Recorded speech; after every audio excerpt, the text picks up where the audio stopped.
Pernahkah kamu bertemu orang yang bilang Tuhan itu tidak ada? Nah, kali ini Abu Nawas akan membuktikan kebenaran dengan caranya yang kocak dan tak terduga. Jangan lupa subscribe dan nyalakan loncengnya, karena cerita ini dijamin bikin kamu ketawa sambil mikir.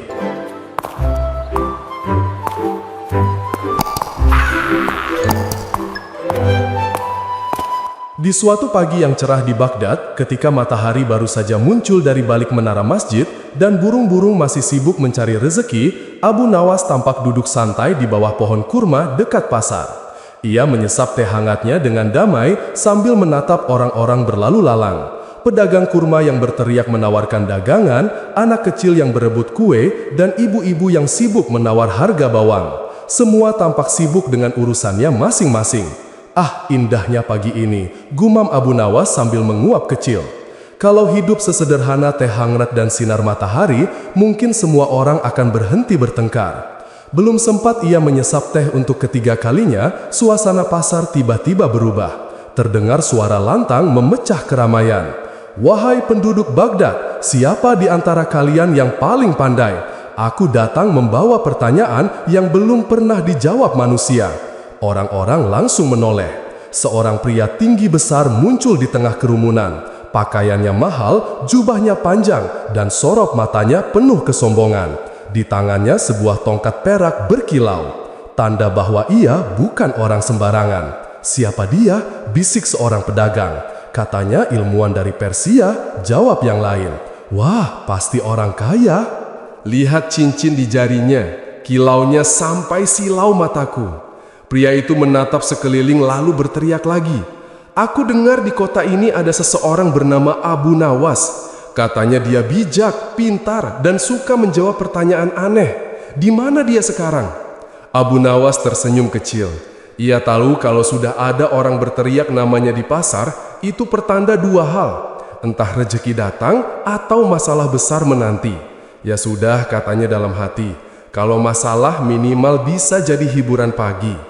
Ia berdiri perlahan dan melangkah ke tengah kerumunan. "Aku Abu Nawas yang kau cari," katanya dengan nada santai. "Tapi kalau kau mau pinjam uang, maaf, aku baru beli teh." Kerumunan langsung tertawa. Beberapa anak kecil bahkan bertepuk tangan, tapi pria sombong itu tidak tersenyum sama sekali. Ia menatap Abu Nawas dengan penuh tantangan. "Jadi kau yang disebut orang paling bijak di Baghdad?" "Begitulah kata mereka," jawab Abu Nawas sambil mengangkat bahu. "Tapi aku pribadi lebih suka disebut orang yang paling sering lapar." Suasana pasar kembali pecah oleh tawa. Namun, si pria tidak tertarik dengan candaan. Ia mengangkat tongkatnya tinggi-tinggi dan berkata, "Kalau begitu, jawab pertanyaanku. Jika kau benar-benar bijak, buktikan bahwa Tuhan itu nyata." Kerumunan langsung terdiam. Bahkan angin pun seperti berhenti bertiup.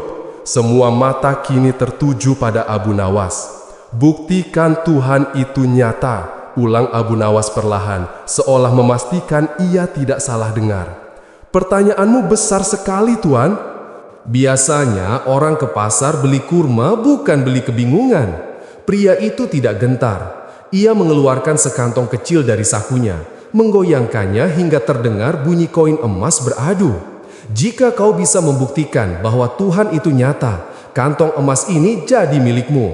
Tapi kalau tidak, kau harus berkeliling pasar sambil berteriak, 'Aku penipu,' selama 3 kali putaran." "Wah, taruhan yang menarik," gumam Abu Nawas sambil tersenyum tipis.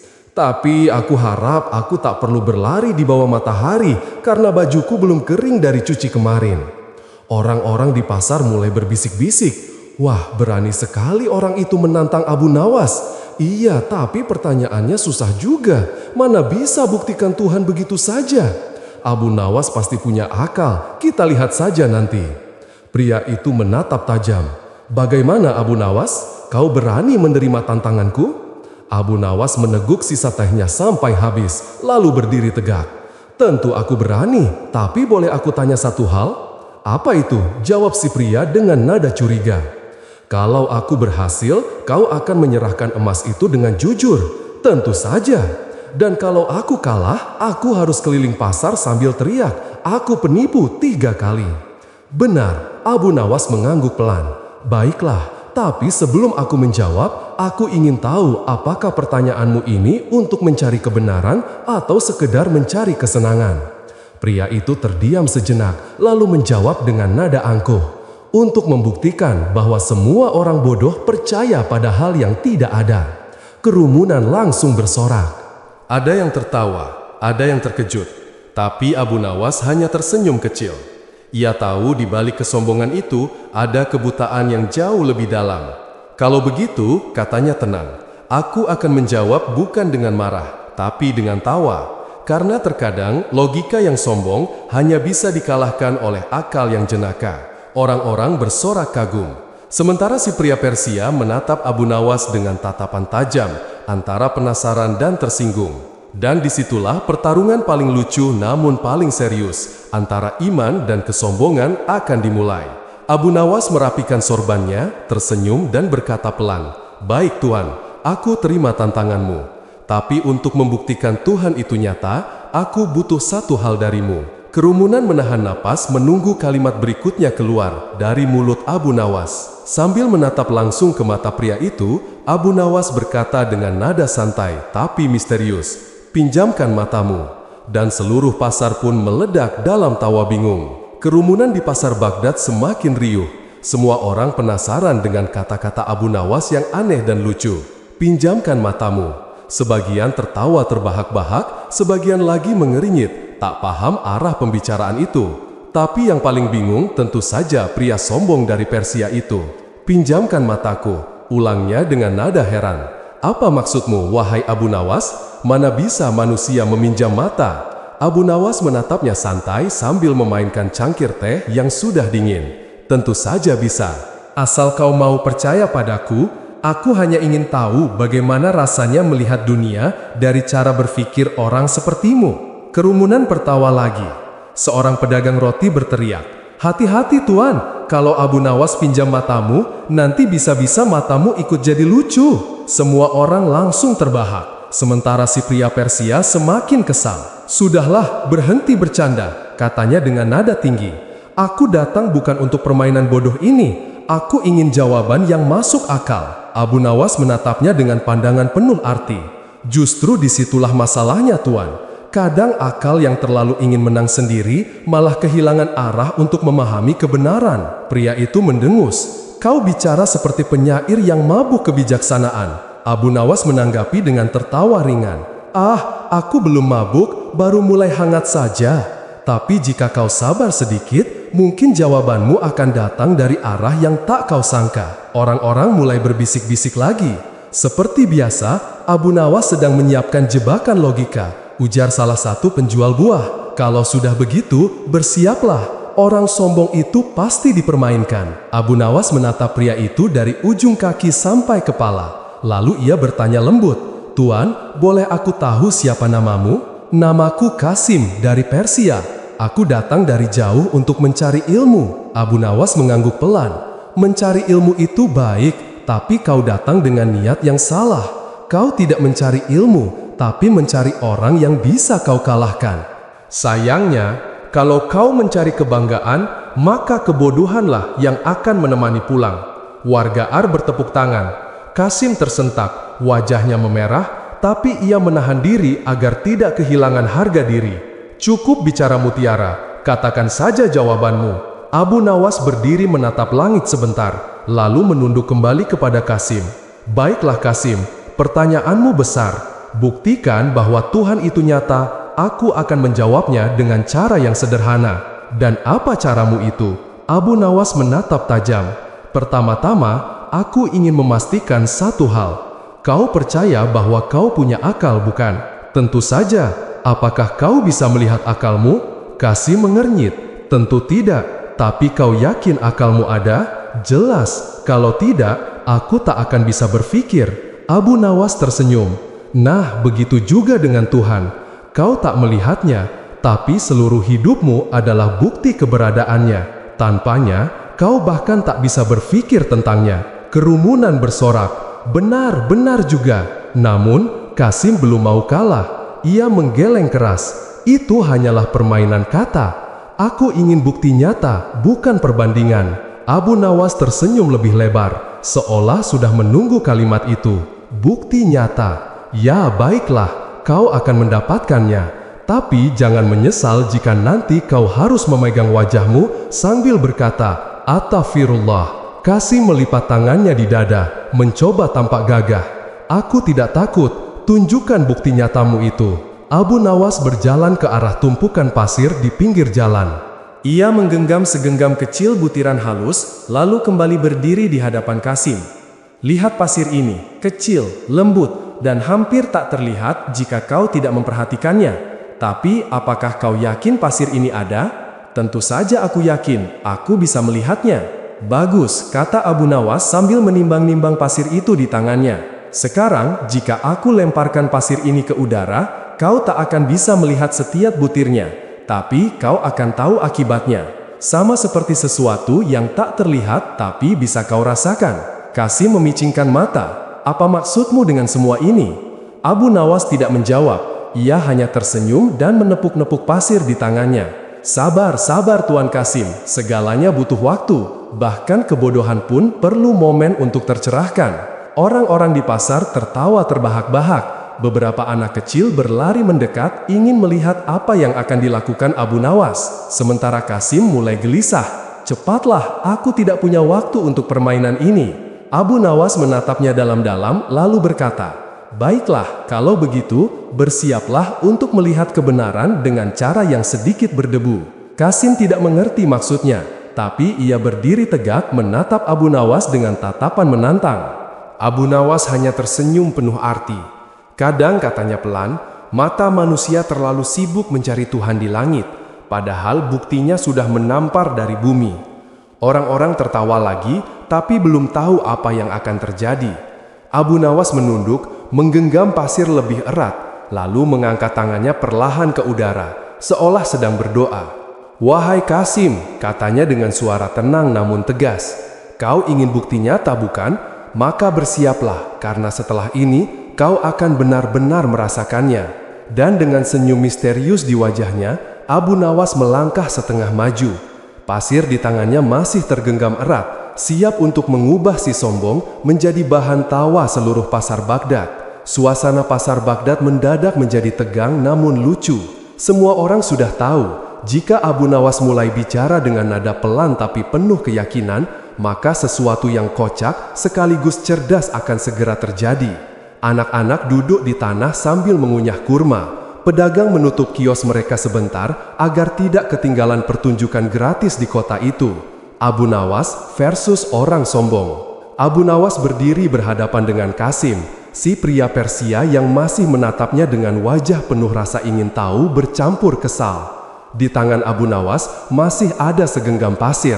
Ia menimangnya pelan, seolah setiap butir pasir itu menyimpan rahasia besar tentang kehidupan. Baiklah Tuan Kasim, katanya dengan nada tenang. Sebelum aku melempar apapun, izinkan aku bertanya lagi satu hal sederhana. Pasir di tangannya masih tergenggam erat. Ia menimangnya pelan, seolah setiap butir pasir itu menyimpan rahasia besar tentang kehidupan. Baiklah Tuan Kasim, katanya dengan nada tenang. Sebelum aku melempar apapun, izinkan aku bertanya lagi satu hal sederhana. Kasim menghela napas panjang. Kau ini suka berputar-putar Abu Nawas, tapi baiklah, tanyakan saja pertanyaanmu. Aku tidak takut pada permainan lidahmu. Abu Nawas tersenyum. Bagus, karena kadang lidah lebih tajam dari pedang dan aku tak mau kau terluka sebelum waktunya. Kerumunan tertawa terbahak-bahak. Seorang pria tua menepuk bahu temannya dan berkata, itu dia, kalau Abu Nawas sudah bicara begini bersiaplah, orang sombong itu sebentar lagi bingung 7 keliling. Abu Nawas menatap langsung ke mata Kasim. Kau bilang ingin melihat bukti bahwa Tuhan itu nyata, tapi aku ingin tahu, apakah kau bisa melihat udara yang kau hirup setiap hari? Kasim mengerutkan alis. Tidak, tentu saja tidak, tapi kau percaya udara itu ada? Tentu saja, karena aku bisa merasakannya, aku bisa bernapas karenanya. Bagus, kata Abu Nawas sambil tersenyum lebar. Jadi, kau percaya sesuatu yang tidak bisa kau lihat karena kau bisa merasakannya? Ya, benar. Abu Nawas menepuk tangannya pelan, seolah memuji anak kecil yang baru lulus ujian menghafal. Luar biasa. Nah, begitu juga dengan Tuhan. Tuan Kasim, kau mungkin tidak bisa melihatnya dengan matamu, tapi kau bisa merasakan keberadaannya dalam setiap tarikan nafasmu. Kerumunan serentak berseru, "Masya Allah, benar juga." Namun, Kasim belum mau menyerah. Ia menggeleng keras sambil menatap sinis. Itu hanya permainan logika. Udara bisa dirasakan, bisa diukur, bisa diteliti. Tapi Tuhan tidak bisa. Abu Nawas tertawa kecil. Suaranya lembut tapi menyengat. "Ah, rupanya kau ingin meneliti Tuhan seperti meneliti belalang. Maaf Tuan Kasim, tapi Tuhan bukan benda untuk diselidiki. Dia sumber dari segala penyelidikan itu sendiri." Orang-orang semakin bertepuk tangan. Bahkan pedagang yang biasanya pelit menutup tokonya, kini memberi kurma gratis kepada anak-anak agar mereka tidak pergi. Semua ingin tahu bagaimana akhir perdebatan ini. Abu Nawas lalu berjalan beberapa langkah memutar, seolah sedang merenung. "Kau tahu Tuan Kasim, kadang manusia ini lucu. Mereka ingin melihat Tuhan, tapi tidak pernah melihat dirinya sendiri dengan jujur. Mereka ingin bukti di luar sana, tapi lupa bahwa bukti terbesar justru ada di dalam dada mereka sendiri." Kasim menatapnya curiga. "Kau maksudkan apa dengan itu?" Abu Nawas tersenyum lebar. "Begini. Kalau aku tanya, apakah kau bisa melihat pikiranmu? Tentu tidak, tapi kau tahu pikiranmu ada kan? Tentu saja. Kalau begitu, Abu Nawas mencondongkan tubuhnya ke depan. Bagaimana kau bisa percaya pada sesuatu yang tak terlihat, tapi menolak percaya pada Tuhan yang menjadi sumber akal itu sendiri?" Kasim terdiam sesaat. Bibirnya bergerak, tapi tak ada suara keluar. Ia tanpa kebingungan mencoba mencari celah logika untuk membantah, namun tidak menemukan apapun. Abu Nawas melanjutkan, "Kau ingin melihat Tuhan dengan mata, padahal mata hanya bisa melihat benda, tapi Tuhan bukan benda. Kau tak akan menemukan matahari di dalam lentera kecilmu, Tuan Kasim. Kau harus keluar dari rumah kesombonganmu untuk melihat cahaya yang sebenarnya." Kerumunan sontak bersorak, "Wah, benar sekali. Lihat tuh, Kasim diam." Kasim mulai geram. "Cukup, aku tidak butuh perumpamaan puitis. Aku butuh bukti nyata." Abu Nawas mengangkat alisnya tinggi-tinggi. "Bukti nyata? Ya, Ia menatap pasir di tangannya yang masih belum ia lepaskan sejak tadi. "Mungkin sudah saatnya kau merasakan apa yang kau inginkan." Kasim mundur setengah langkah. "Apa yang akan kau lakukan?" Abu Nawas tersenyum penuh misteri. "Tenang saja, aku tidak akan menyakitimu. Aku hanya akan membuatmu merasakan kebenaran." Ia menatap butiran pasir itu lalu berkata pelan, "Namun jelas, kau tak akan melihat setiap butir pasir ini, tapi kau akan tahu kalau mereka ada. Dan saat itu terjadi, ingatlah kataku, tidak semua yang tak terlihat itu tidak nyata." Kerumunan semakin bersemangat. Seorang bocah kecil berteriak, "Lempar aja, Abu Nawas, biar dia sadar." Kasim melotot pada bocah itu. "Diam kau." Abu Nawas malah tertawa lalu menatap Kasim. "Nah Tuan, kau bilang Tuhan tidak nyata karena kau tak melihatnya. Tapi aku akan buktikan bahwa tidak semua yang tak terlihat harus disangkal keberadaannya." Ia menggenggam pasir itu lebih kuat lalu menatap ke langit. Suara pasar mendadak hening. Semua menunggu dengan nada tenang, tapi penuh keyakinan. Abu Nawas berkata, "Bersiaplah Tuan Kasim, karena kadang untuk membuka mata hati seseorang harus menutup mata dunia sebentar." Dan dalam sekejap, tangannya bergerak cepat. Sebutir demi sebutir pasir meluncur ke udara. Abu Nawas bersiap melakukan sesuatu yang akan membuat seluruh Baghdad tertawa dan membuat Kasim berpikir seumur hidupnya. Begitu Abu Nawas mengangkat tangannya, seluruh pasar mendadak hening. Tidak ada suara pedagang yang berteriak, tidak ada anak kecil berlari, bahkan kucing pasar yang tadi sibuk mencuri ikan pun berhenti dan menatap. Semua mata tertuju pada segenggam pasir yang berkilau di tangan Abu Nawas. Kasim menatapnya waspada. "Apa yang akan kau lakukan?" katanya dengan nada curiga. Abu Nawas tersenyum santai. "Tenang saja Tuan Kasim, aku tidak akan menyakitimu. Aku hanya akan menunjukkan bukti yang selama ini kau cari. Bukti bahwa sesuatu yang tak terlihat bisa lebih nyata dari apapun." Orang-orang mulai berbisik-bisik. Abu Nawas pasti mau melakukan sesuatu yang aneh lagi, ujar seorang pedagang rempah. Kalau dia mulai tersenyum begitu, siap-siaplah ada yang bakal malu besar, jawab temannya sambil menahan tawa. Abu Nawas menatap Kasim lekat-lekat. Kau bilang ingin bukti nyata bahwa Tuhan itu ada kan? Kasim mengangguk dengan angkuh. Benar, kalau kau bisa membuktikannya, aku akan mengakui kekalahan. Abu Nawas menghela napas panjang, lalu berkata dengan nada pelan tapi tegas, baiklah, tapi jangan menyesal setelah ini. Dalam hitungan detik, tangan Abu Nawas bergerak cepat. Praj, segenggam pasir itu meluncur ke udara dan sebagian besar mengenai wajah Kasim. "Ah, apa yang kau lakukan, orang gila!" teriak Asim sambil menutup matanya. Pasir masuk ke hidung, ke mulut dan membuatnya batuk-batuk. Seluruh pasar langsung meledak dalam tawa.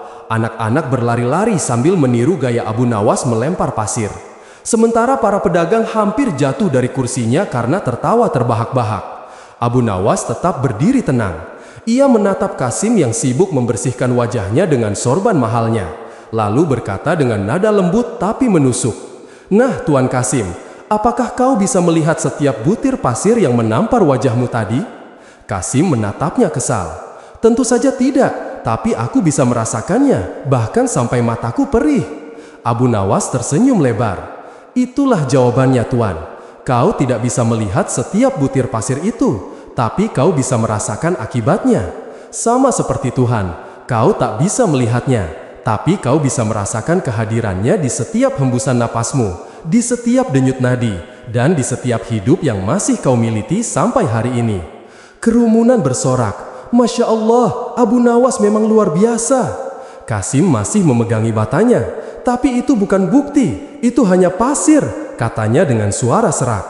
Abu Nawas tertawa kecil. "Ah, kau ini keras kepala sekali, Tuan. Bukankah tadi kau sendiri yang bilang ingin bukti nyata? Sekarang kau sudah merasakannya dengan jelas, tapi malah protes.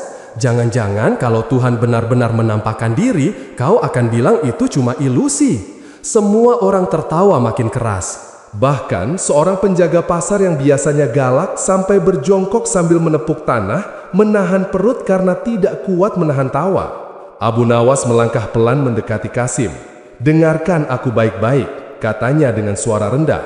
"Kau mengira melihat adalah satu-satunya cara percaya, padahal banyak hal besar di dunia ini justru tak bisa dilihat. Angin yang membuat layar kapalmu bergerak, cinta yang membuatmu rela berkorban, dan waktu yang membuatmu tua. Semuanya tak terlihat, tapi kau tahu mereka ada.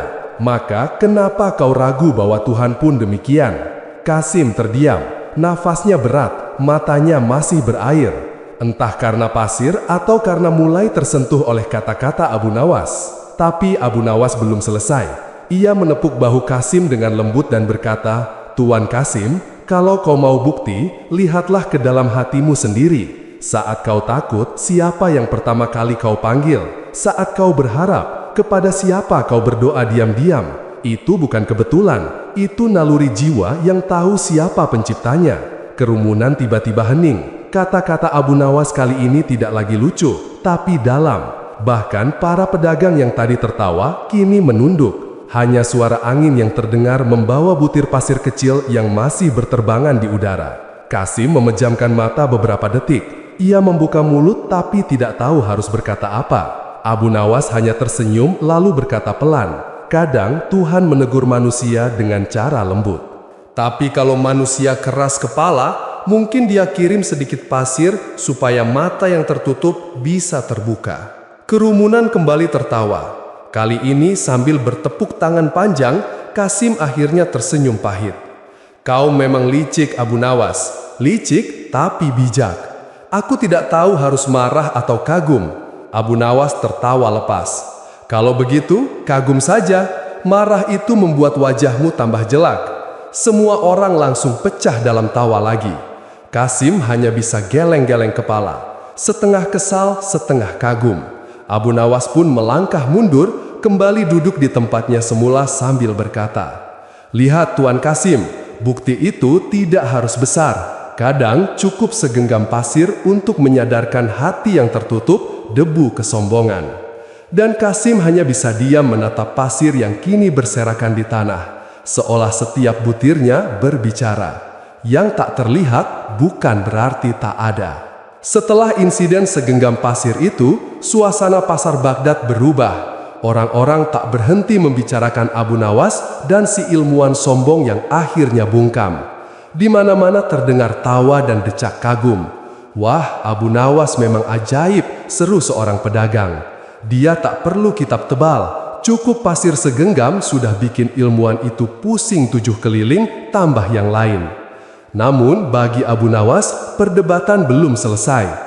Ia tahu meski Qasim kini diam, hatinya belum benar-benar menerima. Sombong masih bersembunyi di balik pikirannya. Maka keesokan harinya, Abu Nawas datang ke rumah Qasim. Ia membawa sesuatu yang tertutup kain putih. Ketika pintu dibuka, Qasim tampak terkejut. "Abu Nawas, kau datang lagi.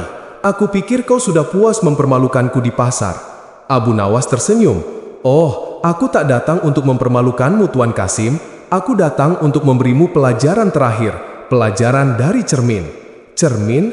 Qasim menaikkan alisnya. Abu Nawas membuka kain putih itu perlahan. Di baliknya, tampak sebuah cermin besar berbingkai kayu sederhana tapi mengilap bersih.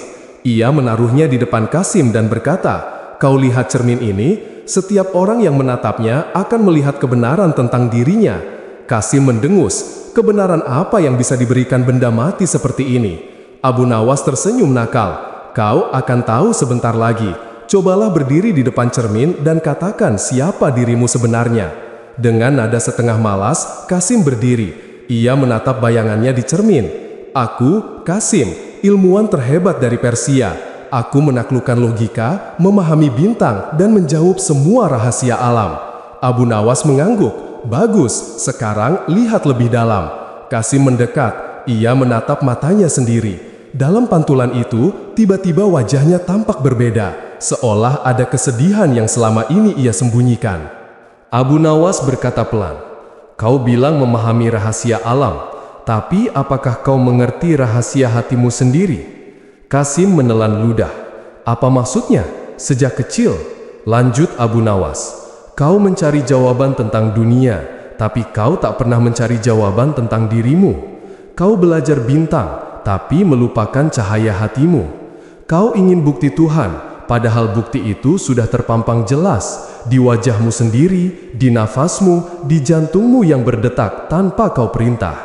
Qasim menatap cermin lebih lama. Untuk pertama kalinya, ia merasa cermin itu bukan sekedar benda, melainkan seperti mata yang sedang menatap balik.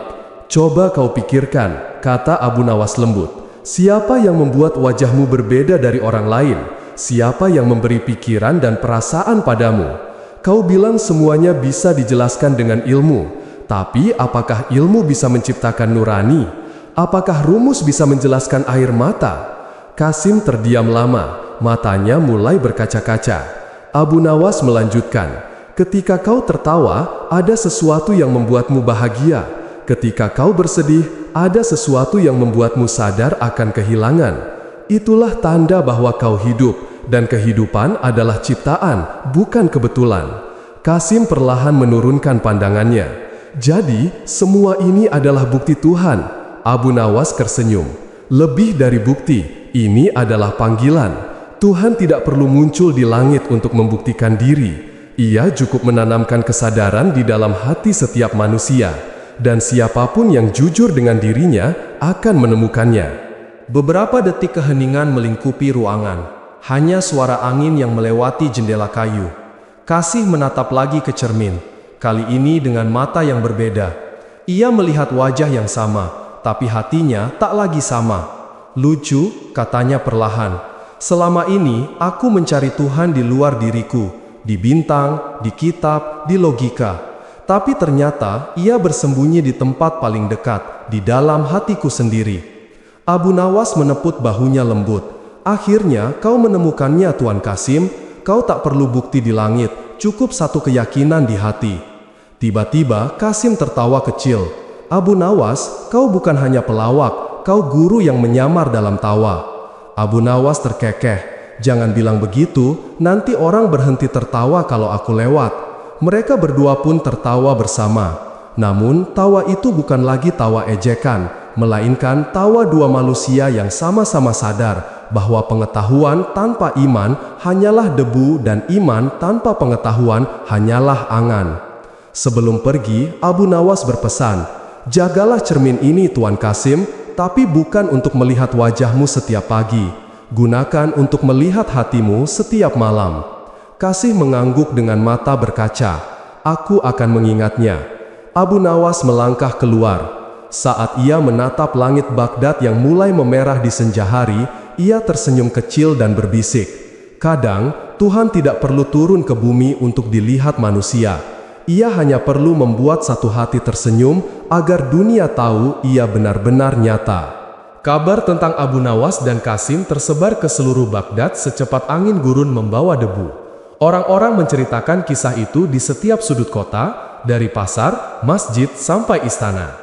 Bahkan Raja Harun ar-Rasyid pun mendengarnya. Suatu pagi, seorang pengawal istana datang menjemput Abu Nawas. "Wahai Abu Nawas, Baginda Raja memanggilmu segera," katanya, "ini soal penting." Abu Nawas yang sedang tidur siang di bawah pohon kurma langsung terbangun. "Soal penting? Jangan-jangan utangnya sudah jatuh tempo," gumamnya sambil merapikan sorban. Ketika ia sampai di istana, Harun ar-Rasyid sudah menunggunya di aula megah. Wajah sang raja terlihat serius. "Abu Nawas," katanya, "aku dengar kau berhasil membuat seorang ilmuwan sombong mengakui kebesaran Tuhan hanya dengan segenggam pasir dan sebuah cermin." Abu Nawas menunduk hormat. "Itu semua karena izin Tuhan, Baginda. Kalau bukan karenanya, mungkin pasirnya malah kena aku sendiri." Raja tersenyum. "Kau memang tak pernah kehilangan kelucuanmu. Tapi kali ini aku ingin mengujimu, Abu Nawas. Aku punya pertanyaan yang sama seperti Kasim, tapi dari sisi berbeda." Abu Nawas mengangkat alis. "Pertanyaan tentang Tuhan lagi?" "Benar," kata raja. "Aku tahu Tuhan itu nyata, tapi kadang aku bertanya dalam hati, jika Tuhan ada, kenapa masih ada penderitaan di dunia ini? Kenapa orang jahat bisa kaya, sementara orang baik menderita?" Ruangan menjadi hening. Para penasehat kerajaan saling pandang, takut mendengar pertanyaan seberani itu. Tapi Abu Nawas hanya tersenyum pelan.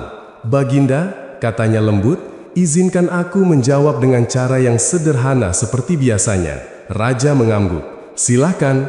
Abu Nawas lalu berjalan ke arah jendela istana yang menghadap taman kerajaan. Ia menunjuk pohon mawar yang sedang mekar di bawah sinar matahari. "Baginda, lihatlah mawar itu. Indah bukan?" "Ya, sangat indah," jawab sang raja. "Namun, di bawahnya ada duri tajam. Ketika seseorang ingin mengambil bunganya, ia bisa terluka. Tapi, apakah itu berarti duri lebih berkuasa daripada mawar?" Raja berpikir sejenak. "Tentu tidak, duri hanya pelindung." "Benar sekali," kata Abu Nawas. "Begitu pula dengan penderitaan.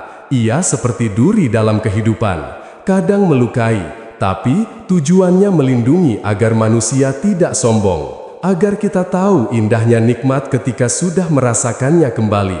Para penasehat mulai berbisik kagum, tapi Abu Nawas belum berhenti. Ia melangkah ke arah kolam istana, menatap air yang tenang. "Lihat air ini, Baginda. Kalau tidak diganggu, ia tampak bening dan memantulkan langit. Tapi kalau seseorang melempar batu, airnya keruh. Apakah langit ikut keruh?" Raja tersenyum samar. "Tidak, langit tetap biru, hanya pantulannya yang terganggu." "Begitulah hati manusia," lanjut Abu Nawas. "Ketika ia gelisah, ia menyalahkan Tuhan. Padahal yang keruh hanyalah pantulan dalam dirinya. Tuhan tetap suci, tetap ada, tetap nyata. Hanya manusia yang lupa membersihkan hatinya. Semua yang hadir terdiam." Kata-kata itu sederhana, tapi terasa menusuk. Bahkan raja sendiri tampak termenung. "Tapi Abu Nawas," katanya pelan, "bagaimana dengan orang baik yang tetap menderita? Apakah itu juga duri?" Abu Nawas menatapnya tenang. "Baginda, penderitaan bukan hukuman, tapi pelatihan. Seperti besi yang harus ditempa sebelum menjadi pedang. Orang baik diuji bukan karena Tuhan benci, tapi karena Tuhan ingin menjadikannya lebih kuat. Bukankah pohon kurma tumbuh di tanah paling panas, tapi justru menghasilkan buah paling manis?" Raja mengangguk perlahan. Senyumnya mulai muncul kembali. Kau benar, Abu Nawas. Aku terlalu sering melihat dari sisi manusia, bukan dari sisi Tuhan. Abu Nawas tersenyum lebar. Kalau begitu, Baginda sudah belajar pelajaran hari ini tanpa aku harus dilempari pasir. Semua orang di ruangan tertawa. Raja pun ikut tertawa lalu berkata, Abu Nawas, kadang aku iri padamu. Kau bisa membuat hal rumit menjadi mudah, membuat hal berat menjadi lucu. Abu Nawas menjawab, itu karena aku hidup di dua dunia. Baginda, dunia logika dan dunia tawa. Kalau salah satunya hilang, dunia jadi berat. Raja tertawa lebih keras. Baiklah Abu Nawas, sekarang aku percaya bahwa Tuhan bukan hanya nyata, tapi juga punya selera humor yang tinggi karena menciptakan orang sepertimu. Abu Nawas pura-pura menunduk rendah. Kalau begitu, aku bersyukur jadi bukti hidup bahwa Tuhan masih suka bercanda. Tawa pun kembali memenuhi aula istana. Tapi, di balik semua canda itu, tersimpan makna besar, bahwa iman tidak hanya tumbuh dari kitab dan doa, tapi juga dari tawa yang membuat hati lapang dan jiwa kembali jernih. Dan sore itu, ketika Abu Nawas keluar dari istana dengan langkah santai, langit Baghdad tampak lebih biru dari biasanya. Mungkin karena Tuhan sedang tersenyum menikmati bagaimana seorang pelawak kecil berhasil membuat raja besar mengerti kebesarannya. Beberapa hari setelah pertemuan di istana, Abu Nawas kembali menjalani hidupnya seperti biasa, sederhana, santai, dan penuh tawa. Tapi, seperti kata orang bijak, setiap murid yang mengajar, suatu syarat akan diuji. Hari itu, langit Baghdad tampak muram, awan kelabu menggantung, angin berhembus kencang dan hujan mulai turun deras. Abu Nawas berjalan pelan di jalan becek sambil menutup kepalanya dengan sorban lusuh. Wah, hujan ini bukan main, gumamnya. Airnya sampai masuk ke sandal. Mungkin ini cara Tuhan mengingatkanku untuk mencuci kaki gratis. Ia tertawa kecil, tapi langkahnya pelan. Di tangannya ada sekeranjang kecil berisi roti yang baru saja ia beli untuk makan malam. Tiba-tiba, dari arah gang sempit terdengar tangisan. Abu Nawas berhenti dan menoleh. Di sana, seorang anak kecil duduk meringkuk di bawah atap rusak, menggigil kedinginan. Bajunya basah kuyup, rambutnya kusut, dan wajahnya pucat. Abu Nawas segera mendekat. Wahai anak kecil, kenapa kau di sini? Di mana orang tuamu? Anak itu menatapnya dengan mata berkaca-kaca. Ayahku sakit, Tuan. Ibuku sudah meninggal. Aku keluar untuk mencari makanan, tapi aku tidak punya uang. Abu Nawas menatap roti di tangannya, lalu menatap anak itu lagi. Ia terdiam sejenak. Dalam hati kecilnya muncul bisikan. Bagikan saja Abu Nawas, Tuhan tidak akan membiarkanmu lapar. Ia tersenyum lembut. Ambillah roti ini nak, makanlah bersama ayahmu. Katakan padanya, ini dari seorang teman. Anak kecil itu ragu, tapi nanti Tuan lapar. Abu Nawas tertawa. Lapar tidak akan mati, tapi kehilangan belas kasihan bisa membuat hati busuk. Ambil saja. Anak itu pun menerima roti itu dengan tangan gemetar. Terima kasih Tuan, katanya lirih sebelum berlari pergi di tengah hujan. Abu Nawas menatapnya sampai menghilang di tikungan. Ia menghela nafas panjang dan berjalan pulang dengan perut kosong, tapi hati hangat. Sesampainya di rumah, ia duduk di lantai tanah liat sambil menggosok tangan dinginnya. Ya Tuhan, bisiknya, aku tahu Engkau nyata. Karena setiap kali aku memberi, aku merasa lebih kaya, bukan lebih miskin. Malam itu hujan tak kunjung reda. Abu Nawas tidur dengan perut kosong, tapi di tengah tidurnya, ia bermimpi aneh. Dalam mimpinya, ia melihat seorang malaikat turun dari langit membawa sekeranjang besar berisi roti dan buah. Malaikat itu berkata, "Wahai Abu Nawas, Tuhan menguji keyakinanmu. Kau memberi roti terakhirmu tanpa pamrih, dan Tuhan membalas dengan rejeki berlipat ganda." Ketika ia terbangun, Abu Nawas tertawa kecil. "Ah, mungkin cuma mimpi," gumamnya. Tapi begitu ia membuka pintu rumah, di depan sana benar-benar ada keranjang besar berisi roti dan buah segar. Ia terkejut lalu menatap langit. Astagfirullah, kau benar-benar suka bercanda. Ya Tuhan, aku baru bilang lapar, langsung kau kirim roti lewat jalur kilat. Para tetangga yang melihat itu berdatangan. "Wah, Abu Nawas, dari mana semua ini?" tanya mereka. Abu Nawas tersenyum dari langit lewat doa dan sedikit humor. Orang-orang tertawa, tapi di antara tawa itu, mereka tahu ada sesuatu yang lebih dalam. Tuhan memang nyata, dan kadang Ia membalas dengan cara paling tak terduga. Hari-hari berikutnya, Abu Nawas terus membantu siapapun yang ia temui. Ia tak lagi memikirkan perdebatan atau tantangan logika. Ia tahu kebenaran terbesar bukan di lidah, tapi di perbuatan. Suatu sore, ia duduk di tepi sungai Tigris, menatap matahari terbenam yang memantul di air. Ia berkata pelan, "Tuhan, aku tidak melihatmu, tapi aku melihat kasih-Mu di setiap senyum orang miskin yang kenyang, di setiap anak kecil yang tertawa, di setiap hati yang lega. Jika ini bukan bukti nyata, lalu apa lagi?" Angin berhembus lembut seolah menjawab doanya. Abu Nawas menutup mata dan tertawa kecil. Ya, aku tahu kau dengar. Kau selalu dengar, bahkan ketika aku hanya bercanda." Dan pada saat itu, seekor burung hinggap di pundaknya. Ia menatapnya dan berkata, "Hei, jangan bilang kau juga utusan langit yang bawa pesan roti kedua." Semua orang di sekitar sungai yang melihatnya tertawa. Tapi hanya Abu Nawas yang benar-benar tahu di balik tawa itu ada cinta ilahi yang tak terlihat tapi selalu terasa. Hari-hari di Baghdad kembali damai. Setelah semua kejadian luar biasa itu, debat di pasar, cermin di rumah Qasim, hingga pertemuan dengan raja, Abu Nawas menjadi bahan pembicaraan di mana-mana. Ada yang mengaguminya, ada yang heran, bahkan ada yang menuduhnya hanya pandai bersilat lidah. Tapi Abu Nawas tak peduli. Ia tetap menjalani hidup seperti biasa, sederhana, penuh tawa, dan sedikit ngantuk di siang hari. Suatu pagi, ia berjalan santai di pasar sambil menenteng teko teh. Orang-orang menyapanya dengan senyum. "Abu Nawas, kau memang hebat," seru seorang pedagang. "Hebat apanya?" jawabnya santai. "Aku cuma orang yang lebih sering lapar daripada pintar." Orang-orang tertawa, tapi di tengah tawa itu, tiba-tiba seseorang berseru, "Wahai Abu Nawas, ada orang dari negeri jauh ingin menemuimu." Dari kejauhan, datanglah seorang pria tua berwajah lembut berpakaian sederhana. Ia membawa tongkat dan tersenyum hangat. "Apakah kau Abu Nawas?" tanyanya pelan. "Betul Tuan, tapi kalau kau mencari utang lama, aku pura-pura jadi kembaranku saja," jawab Abu Nawas sambil terkekeh. Pria tua itu tertawa kecil. "Bukan, aku datang bukan untuk menagih, tapi untuk bertanya." "Waduh, jangan bilang pertanyaan tentang Tuhan lagi ya. Aku sudah capek jadi dosen iman keliling pasar," kata Abu Nawas separuh bercanda. Namun pria itu hanya tersenyum. "Aku tak ingin bukti, aku hanya ingin mendengar ceritamu. Bagaimana kau bisa begitu yakin bahwa Tuhan itu nyata?" Abu Nawas terdiam. Ia menatap pria itu lama lalu berkata lembut, "Kalau begitu, ikutlah aku berjalan sebentar. Aku akan tunjukkan jawabannya."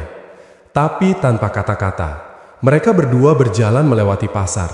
Di sana, seorang ibu tua duduk menjual kurma dengan wajah lesu. Abu Nawas berhenti lalu membeli seluruh dagangannya tanpa menawar. Ibu itu menangis haru dan mendoakan kebaikan untuknya. Kemudian, mereka melanjutkan langkah. Di gang sempit, Abu Nawas membantu anak kecil yang menjatuhkan kendi air. Ia tersenyum, memungut pecahan lalu berkata, "Tidak apa-apa nak, kadang kendi pecah agar kita belajar lebih hati-hati membawa air kehidupan." Pria tua itu mengamati semua tanpa berkata-kata. Setelah beberapa lama, mereka berhenti di taman dekat masjid. Abu Nawas duduk di bawah pohon dan berkata, "Nah Tuan, sudah lihat buktinya." Pria itu tampak bingung. "Aku tidak melihat apa-apa, hanya perbuatan baikmu." Abu Nawas tersenyum. "Justru itu, aku tidak menunjukkan Tuhan, tapi menunjukkan jejaknya. Karena Tuhan tak butuh dilihat, Ia hanya butuh dirasakan. Dan setiap kali kita berbuat baik, sesungguhnya kita sedang menjadi tangannya di dunia." Pria tua itu menatapnya lama. Ada sinar lembut di matanya, seolah mengerti sesuatu yang selama ini ia lupakan. Tuhan itu nyata karena kebaikan masih hidup di hati manusia. Abu Nawas mengangguk. Tepat sekali. Kalau kebaikan lenyap, dunia ini sudah lama hancur. Tapi lihat sekelilingmu, ada yang menolong, ada yang memberi, ada yang tersenyum. Bukankah itu tanda bahwa Tuhan masih bekerja lewat hati manusia? Pria tua itu tersenyum dan air mata menetes di pipinya. Kau benar, Abu Nawas. Aku sudah mengembara jauh mencari Tuhan, padahal Ia selalu bersamaku. Abu Nawas menepuk bahunya lembut. Tuhan tak pernah pergi, Tuan, hanya manusia yang sering menoleh ke arah lain. Suasana hening sejenak. Angin berhembus pelan, membawa aroma bunga dari taman. Lalu tiba-tiba pria tua itu berkata pelan tapi jelas, "Kau tahu, Abu Nawas, aku datang bukan dari negeri jauh. Aku hanyalah utusan." Abu Nawas menatap heran. Utusan dari siapa? Pria tua itu tersenyum penuh cahaya.